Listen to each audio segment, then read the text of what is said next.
Let's read The Lorax by Dr. Seuss.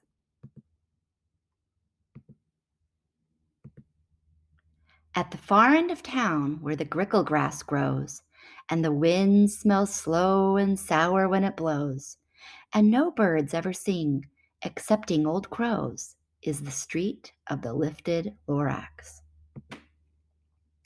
And deep in the grickle grass, some people say, if you look deep enough, you can still see today where the Lorax once stood, just as long as it could before somebody lifted the Lorax away. What was the Lorax, and why was it there? And why was it lifted and taken somewhere? From the far end of town where the grickle grass grows? The old Onceler still lives here. Ask him, he knows. You won't see the Onceler. Don't knock at his door. He stays in his lurkin on top of the store. He lurks in his lurkin, cold under the roof, where he makes his own clothes out of myth-muffered moof. And on special dank midnights in August, he peeks out of the shutters, and sometimes he speaks and tells how the Lorax was lifted away. He'll tell you, perhaps, if you're willing to pay. On the end of a rope, he lets down a tin pail, and you have to toss in 15 cents and a nail, and the shell of a great-great-great-grandfather snail. Then he pulls up the pail, makes a most careful count to see if you've paid him the proper amount. Then he hides what you've paid him away in his snub, his secret strange hole in his grovelous glove. Then he grunts, I will call you by whisper me phone, for the secrets I tell you are for your ears alone. Slup. Down slips the whisper ma phone to your ear, and the old Onceler's whispers are not very clear, since they have to come down through a snurgly hose, and he sounds as if he had smallish bees up his nose. Now I'll tell you, he says, with his teeth sounding gray, how the Lorax got lifted and taken away. It all started way back, such a long, long time back. Way back in the days when the grass was still green, and the pond was still wet, and the clouds were still clean, and the song of the swomy swans rang out in space, one morning I came to this glorious place. And first I saw the trees, the truffula trees, the bright-colored tufts of the truffula trees, mile after mile in the fresh morning breeze. And under the trees I saw brown barbaloots, frisking about in their barbaloot suits, as they played in the shade and ate truffula fruits. From the rippleless pond came the comfortable sound of the humming fish humming while splashing around. But those trees, those truffula trees, all my life I'd been searching for trees such as these. The touch of their tufts was much softer than silk, and they had the sweet smell of fresh butterfly milk. I felt a great leaping of joy in my heart. I knew just what I'd do. I unloaded my cart. In no time at all, I had built a small shop. Then I chopped down a truffula tree with one chop. And with great skillful skill and with great speedy speed, I took the soft tuft and I knitted a thneed. The instant I'd finished, I heard a gazump.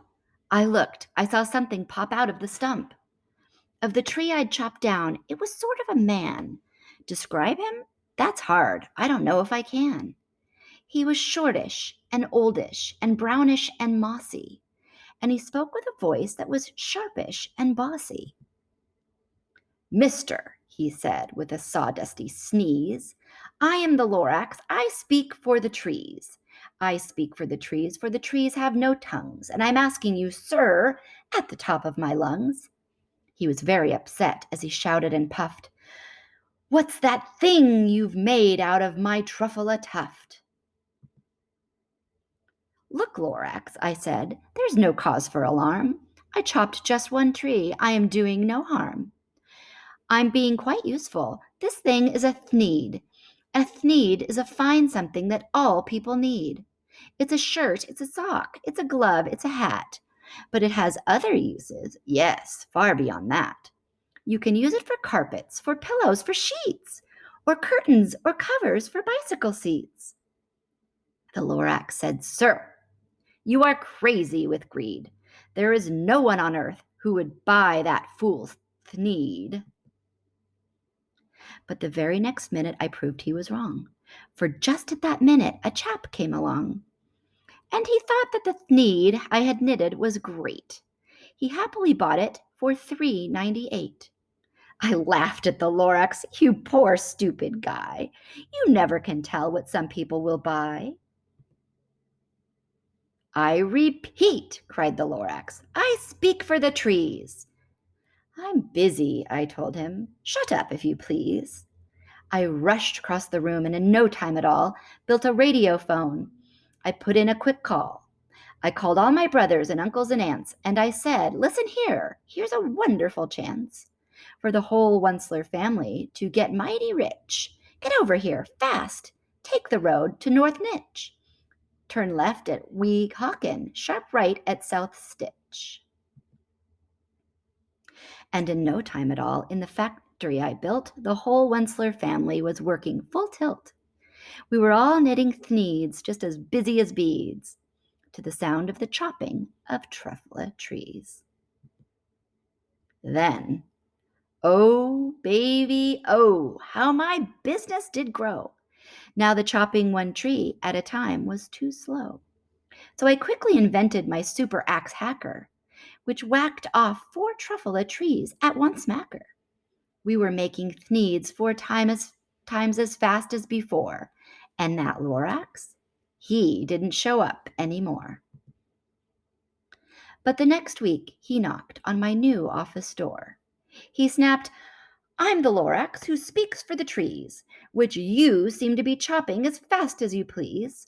But I'm also in charge of the brown barbaloots, who played in the shade in their barbaloot suits, and happily lived eating truffula fruits. Now, thanks to your hacking my trees to the ground, there's not enough truffula fruit to go round.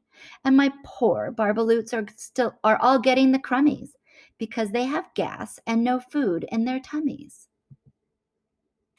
They loved living here, but I can't let them stay. They'll have to find food, and I hope that they may.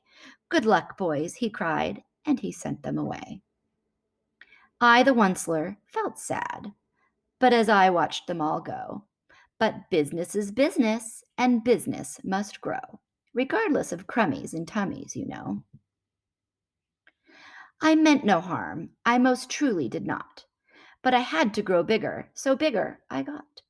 I biggered my factory, I biggered my roads, I biggered my wagons, I biggered the loads. Of the Thneeds I shipped out, I was shipping them forth, to the south, to the east, to the west, to the north. I went right on biggering, selling more Thneeds, and I biggered my money, which everyone needs. Then again he came back. I was fixing some pipes, when that old nuisance Lorax came back with more gripes. I am the Lorax, he coughed and he whiffed. He sneezed and he snuffled, he snargled, he sniffed. Onceler, he cried with a cruffulous croak. Onceler, you're making such smoggless smoke. My poor swomy swans, why they can't sing a note. No one can sing who has smog in his throat. And so, said the Lorax, please pardon my cough. They cannot live here, so I'm sending them off. Where will they go? I don't hopefully know. They may have to fly south for a month or a year to escape from the smog you've smogged up around here. What's more, snapped the Lorax, his dander was up, let me say a few words about Gluppity Glup. Your machinery chugs on day and night without stop, making Gluppity Glup, also Schloppity Schlop. And what do you do with this leftover goo? I'll show you, you dirty old Onceler man, you. You're glumping the pond where the humming fish hummed. No more can they hum, for their gills are all gummed. So I'm sending them off. Oh, their future is dreary. They'll walk on their fins and get woefully weary in search of some water that isn't so smeary. And then I got mad. I got terribly mad. I yelled at the Lorax, "Now listen here, Dad. All you do is yip yap and say, 'Bad, bad, bad.' Well, I have my right, sir, and I'm telling you, I intend to go on doing just what I do.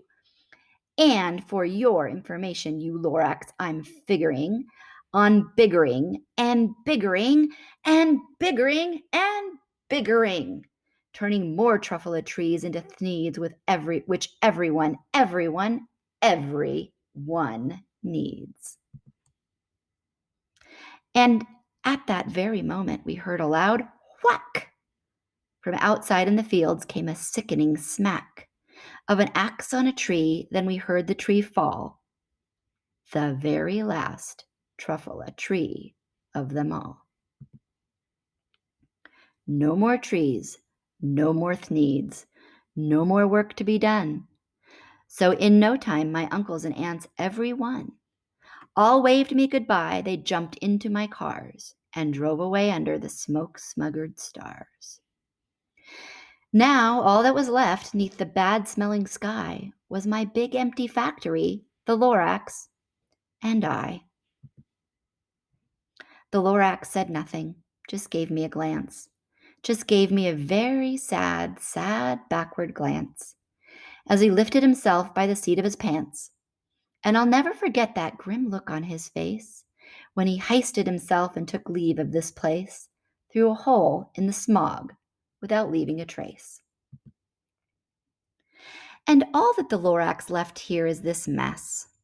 Was a small pile of rocks with the one word, unless. Whatever that meant, well, I just couldn't guess. That was a long, long ago. But each day since that day, I've sat here and worried away.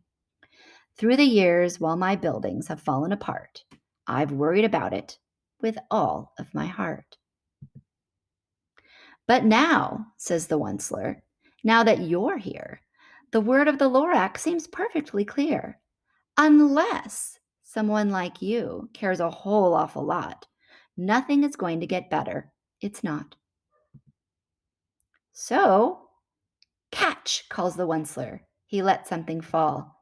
It's a truffula seed. It's the last one of all. You're in charge of the last of the truffula seeds, and truffula trees are what everyone needs. Plant a new truffula, treat it with care. Give it clean water and feed it fresh air. Grow a forest, protect it from axes that hack. Then the Lorax and all of his friends may come back.